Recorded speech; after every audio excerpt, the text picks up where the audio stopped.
This is Harry Judd for Boxing Social. We're in Leeds. We've just finished the weigh-in for Josh Warrington and Luis Alberto Lopez, but I'm delighted to be joined by Austin Ammo Williams.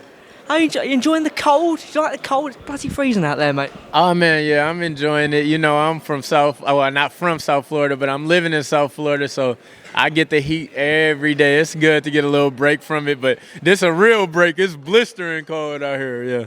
Welcome to the UK, mate. You've just experienced a Josh Warrington weigh-in then.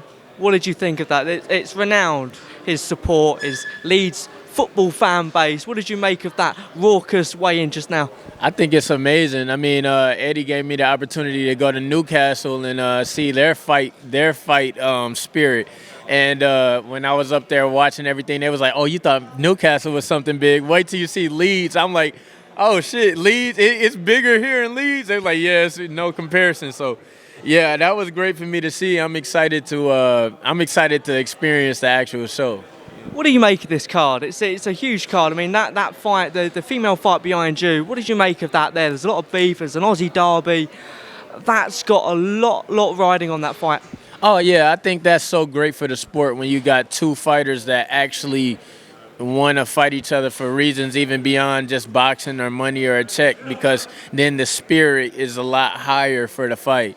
I think that's one of the main reasons people want to see me and Felix Cash fight. After I finished up fighting Kyron Conway, he was right online talking smack about me, and I came right back talking smack about him. So we both know, like, this is real. This is something beyond just, a boxing match, and that gets people more involved. So to have that girl fight with Ebony Bridges, who is one of my favorite fighters, to have that on this card is just like, wow, Matchroom is making the best cards in the world. They really are.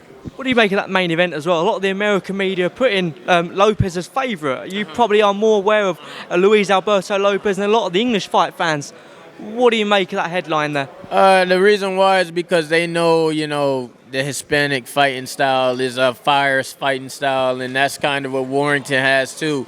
So, in America, if they're giving him the credibility of being that sort of fighter, they just gonna weigh him out. They're gonna feel like he has the tougher fights. He's an up and coming kid from top rank and all that. So, I think it's an amazing fight. I think it's gonna be a fire fight. A lot of punches, a lot of combination punching, no backing down. I don't see either one of them being on the ropes much, but I'm excited to see who does get forced to the ropes and to the corners and stuff, because they both aren't fighters to do that. So I think that'll be the telltale sign of who wins and who loses. Warrington's eager to get that US show. What do you make of the English fans travelling over to the US? Obviously, we had Ricky Hatton over there. Those years have gone by with the English fans. They really go over abroad, over to different countries for their fighters. I think that's great. I think that America needs to start being a little more, A little more British. Yeah, I think they do, because if the fight isn't in most people's, if it isn't in their hometown, they're not even traveling to another state to see it. So I really appreciate that about the UK fans and how they come over as a squadron. You know what I mean? I want to be a fighter that can bring a lot of United States fighters over here to the United Kingdom, because I get so much love over here, but I should get love in both. You know what I'm saying? So yeah, I think that's an amazing thing, amazing just variable that comes along with the UK fans. Let's reflect on your last outing, though. It was. You are talking about that Felix Cass fight in the future, so that fight was a little more, obviously more dangerous because of that fight later on down the line. How do you reflect on your performance, though, mate? Oh, I think it was great. I got to get 10 rounds in. I got to finish off 2022 with 20 rounds of boxing, 10 with Kyron and 10 with my last guy, Simone Madsen. And that fight, I got to really, experience being a true veteran. Like, I was in there, I just felt like it was a sparring session. I said, okay, I got 10 rounds. I got some good banking to do, to get ready before cash. And I was like, let me use these rounds for exactly what I want to bring into the fight. And I got to do that. I got to throw combination punches, got to move my head, work on my head movement, work on my feet placement, work on angles on the ropes. I got to use the fight as like a sparring match. So that made me feel really good and made me feel a lot more seasoned.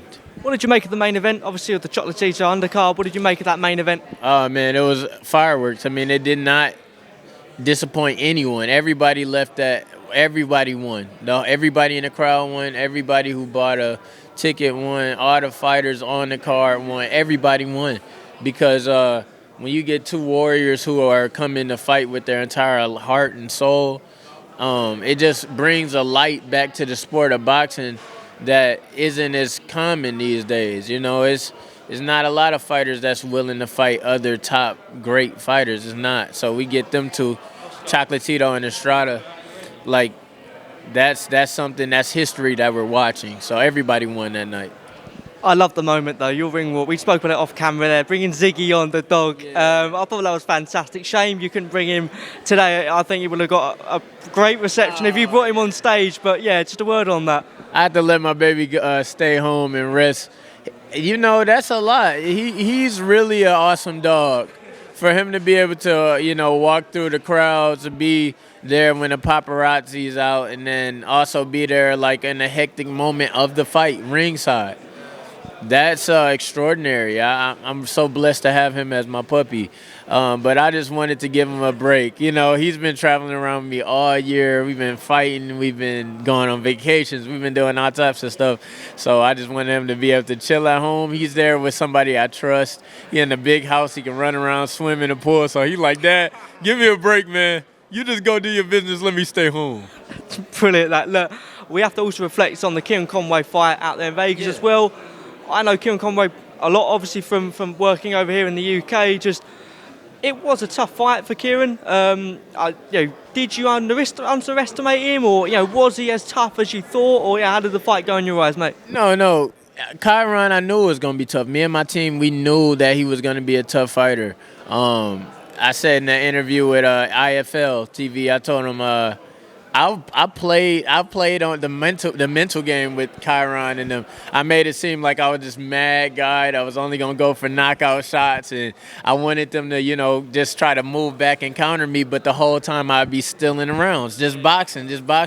But even fighting against Kyron, that taught me so much about the psychological warfare and how much you can convince a fighter that you're going to go into the fight being a certain way and get their whole style based around something that isn't true. I wasn't a successful amateur #1 in the nation just because I'm a knockout puncher or I go for one shot. I know how to strategize. And then having 10 rounds with him, I knew that I would just pretty much steal the fight right from under him, just by acting like I was going to go for the knockout, which I wasn't. He's a great boxer. Kyron Conway is not an average boxer. He's a great boxer. And I believe he beats the majority of junior middleweights and middleweights in the world just off his boxing skill alone. So I was so happy with that because it showed me that, like, I'm truly a cerebral fighter. Like, I really am. And my acting skills are awesome, because I can make people really think like, oh, this dude is crazy. He's going for a knockout, you know what I'm saying? So, yeah, that was awesome. Yeah, I mean, credit to him as well. It's his second time over to the US as well. It's relatively early on in his career as well. And Hey, no disrespect. No, I give Kyron all the credit in the world. Like I said, I actually wanted Cash to fight Kyron before he got to me, because I feel like Cash hasn't fought anybody on Kyron's level. I don't think anybody gives Kyron the respect that he should have in the sport. And in turn, that actually, didn't make the win as big for me. But me being in the ring with him and knowing what he actually possessed and brought to that fight, I know how big of a deal it was for me to beat him, and I know how much experience and skill I gained from beating him. So, that's actually a guy I think would beat Felix Cash, in my real honest opinion. I think he would beat Felix Cash, but, we're on the bigger and better things, and Cash is the bigger fight for me right now. So I'm going to just hope that Cash gets the job done and looks good so we can build up this fight and get the maximum outcome on it. the agreement is agreed in principle, I've been told, yes? It's agreed in principle, yes. We both want to fight. Things have to happen before we can move forward. Of course, he has to win this fight. He has to get through the fight with no injury. I'm praying for that. Like I was saying before, I don't like the guy. I want to knock him out. But in this particular moment, I'm wishing the best for him. In terms of this fight as well, I know you're watching it, but how much can you take from this fight? He has been, yeah, he's had a relatively tough time of it, really, because obviously personal issues as well as obviously just postponements, etc. So 8 rounds this weekend hopefully should be just able for him to get the ring rust off and stuff. How much of this fight on Saturday are you taking into consideration? I'm not taking any of it into consideration. He's 166 pounds. He's fighting 8 rounds. He's not fighting high level opposition. You know, this is really just a fight to get his cobwebs off. And honestly, I'm already in the lead because I'm already training. I finished my fight, and not only did I have a 10-round fight, I had a fighter that was ready to fight. I had a fighter that came in 160 pounds. I had a fighter that, you know, even though he got a short notice from me, he was already preparing for a fight. So it was a competitive matchup. It wasn't just a last-minute scrape-up, and he was undefeated, and the kid, you know, felt like he wanted to win the fight. So I'm already so far ahead of Cash. I'm just hoping he gets this ring rust off so he has the confidence to sign the contract. That's really what I don't want him to scurry away or say, oh, this has been a bad year, I'm not ready for ammo, give me one more tune-up or nothing like that. I want him to take this fight and win, and then get in the ring with me. And this fight that he's having now is definitely not preparing him for me. So, like I said, it's more for him. And I really want him to win the fight because that's the best. That'll be the best outcome for me personally. But, yeah, I'm not looking too deep into this fight. Where's the beef sort of come from? What's the exchange been between you two? Yeah, you said he tweeted some words about you. Just go into some of that. Yeah. I mean, as a respect, what I believe out of fighters is we understand how a fighter is after a tough fight. It's like a wounded dog in a sense. Like after you have a really tough fight, you expend a lot of energy. You're on a downtime. And that's not a time for another real fighter to call you out. Like, you just had a super tough fight. I'm telling you, 20 minutes didn't even go by until Felix Cash was talking crap about me after my fight with Kyron Conway. I'm like, holy crap, I haven't even got to breathe yet. You're attacking me right now, and you see me, I'm recovering. And that just made me lose so much respect for him because it was no rush. He could have waited a week. He could have waited 3 days. He could have waited, just till I was back up in that mode. But he decided to come at me right after. So I said, okay, I'm going to take it to the next level. I'm going to come in the ring after you fight. I'm going to be right in your face. We're going to take it there. I'm going to take it there. But, yeah, that's where the kind of disrespect started, and that's where that seed was planted, and that's where everything else is growing off of. Well, the tweet here, it says, Austin Williams is lucky Conway ain't a puncher. He would have been knocked out last night. Wouldn't go a couple of rounds with me, not worth a carrot. Your response to that? Yeah.